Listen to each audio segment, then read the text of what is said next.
Cool. I'm going to try to cram two questions together here. First, I want to follow up on what I asked earlier about Sinclair, because I had talked to people who had been trying to make their own offers. They lost, obviously, but I had heard that Sinclair was interested in still keeping Ring of Honor on their stations, but were not really gung-ho about paying for it going forward. Is the distribution of Sinclair intertwined with your deal? Will we see Ring of Honor and or AEW on those channels? I think there's a lot of things regarding distribution. I have great media partners, and I need to have a lot of conversations I need to have. But one thing I did have was the support of my media partners when I went out and bought Ring of Honor, made an agreement to do it. So I think the people in the process that it's a complicated asset transfer that we're in the middle of right now. Right. And so I don't want to say too much about that complicated asset transfer or where those assets are going forward. Like, I'm trying to be very respectful of the party that I just had a great negotiation with, and we're still, it's like we're still transferring these assets. So it's like where the library of past content and any future content will be disseminated, I can't really say right now, but I'm glad you're asking. So okay. What else do you want to ask me? All right. And like I said, I blew off a lot of questions about Ring of Honor. I don't know what I can. There's things I could say, but I'm not going to talk about where the content will be disseminated. Do you have any other questions? When you said, what am I going to do with it? What else do you want to know? Well, is it going to be a developmental brand? Is it going to be a secondary touring brand? Is it going to? Look, if Manuel give me 20 minutes with you this week, I got a whole laundry. Well, it's great. I can talk about it a lot, and I think there's a lot of what's really cool about Ring of Honor and this group of people is there's such an interest in the hardcore wrestling fan, like a real connoisseur, which is a pretty cool thing because the AEW fan base, there are a lot of casual fans. You're asking, I had a question earlier about growing the casual fan base. Ring of Honor, in the past, Ring of Honor has been more so a hardcore fan base, frankly. Ring of Honor never had the kind of distribution that we've been so fortunate to get with TNT and TBS, which has really set us apart from every other wrestling company that's come along since WCW went under as far as being a viable competitor in the space. I'm not going to say where what I'm going to do with it in terms of the roster going forward, but there's a lot of opportunities. There's a lot of great wrestlers out there, young wrestlers, and there's a lot of great wrestlers under contract here and not under contract here. And Ring of Honor has an amazing history, and I do plan to respect it, and I do want to keep it alive. And I think that's one of the reasons, they were excited to work with me, not to put words in their mouth, because I think, again, we're still, finishing this thing up, but they've been so great to work with. And, Joe Koff and all the people at Sinclair, they talked about how respecting the legacy was important to them. And I think that's why they were so happy to see it end this way. One thing I'll tell you that I do plan to do, because I think I've been asked that a lot, and you asked me what I'm going to do with it, I'm going to be the booker. And there's a reason for that, because I will be bringing in young wrestlers, and they have a lot of young wrestlers. And I think we're very successful here. We're doing very well here.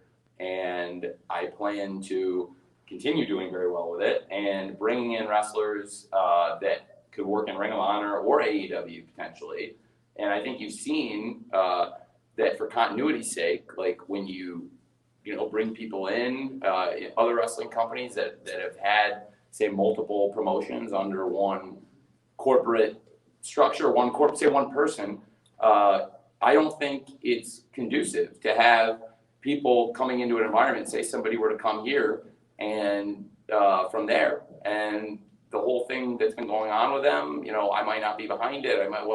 You know what I mean? And so I think, it's Revolution, and I want to talk about Revolution and also Ring of Honor. It's a big week with that happening, and I want to respect again the process that's happening right now because it's a complicated transfer and we're finishing up everything.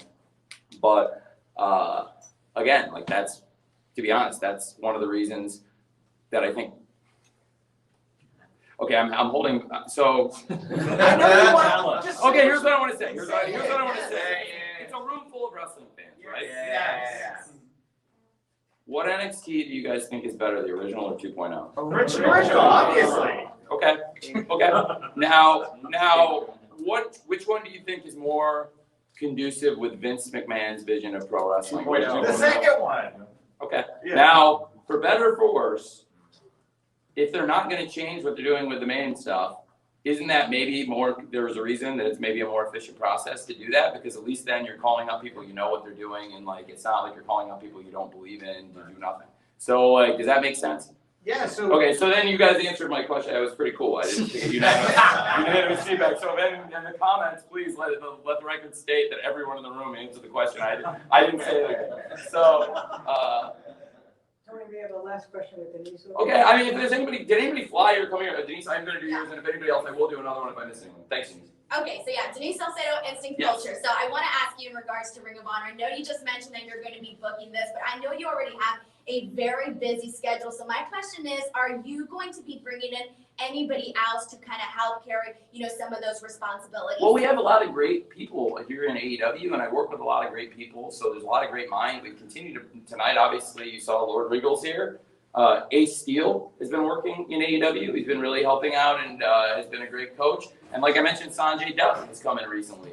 So the coaching roster has gotten stronger in AEW, and I'm never afraid to utilize active wrestlers. Like a Bryan Danielson is a great example of somebody who, in addition to worrying about all of his own stuff, is really closely watching the young wrestlers, as he's made very clear in his promos, talking about people like Daniel Garcia and Wheeler Yuta. I mean, I was talking to him about his match with Mox, and he mentioned he watched a 60-minute independent match between, I think a lot of you have seen it, right? Between Garcia and Yuta. I think everyone's, and the fact that he's such a student of wrestling, and not just a student of wrestling, but is also one of the greatest wrestlers of all time, and also is actively one of the best wrestlers today. It's very compelling, and I think he has a lot to offer. And so we have a lot of great minds here, and we also have a lot of great minds here that have a connection with Ring of Honor. So there's a lot to think about there. But so yeah, I will be doing that, but I will continue working with people, soliciting ideas, and trying to keep things organized, and building two great rosters of wrestlers. Well, first of all, congratulations on a great night, great pay-per-view. Now, we've seen like some of your roster, works with New Japan, and recently we've seen Jay White. Could we possibly see anybody else come to AEW or even ROH? I don't know. I'm not going to speculate about ROH yet, what we could do there, because I think there's still a lot of, we have a very exciting amount of possibilities in the transaction. We just kind of made an agreement, and so that's very fresh. So I probably said almost everything I can say about Ring of Honor, but I will say in AEW, yes, definitely. We've got a great relationship with them, and I'm really excited about it. And I think we can work together outside the ring, but then in the ring we can also hook them up and have great matches. And we've had great wrestlers already, some of the legends and great stars of today come over from New Japan, some of the top stars, but I think there's more great stars. They have an awesome roster. And working with Ghetto and Rocky Romero in their office has been a great pleasure, and the people in the business office. So we are still collaborating on things, and yes, we will definitely see more of the great wrestlers. And some of the ones you may have seen already, I mean, God, it's been great. We've had Suzuki and Ishii and Kojima and Nagata and so many legends from New Japan already. And what's crazy is there's so many more great stars in New Japan that potentially come here, and also stars from other countries, not just Japanese stars from New Japan, but you said like Jay White, who's awesome through the Forbidden Door. And I thought his match with Trent was tremendous. Trent is a wrestler, by the way, who I had watched extensively in New Japan, who had a lot of great matches there, teaming with Rocky.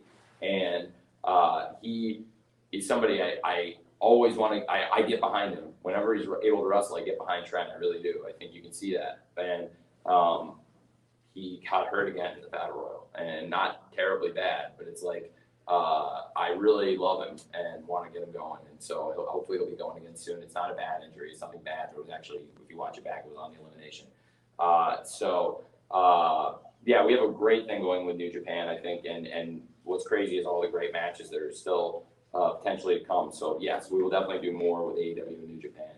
And as for anything related to Ring of Honor, stay tuned.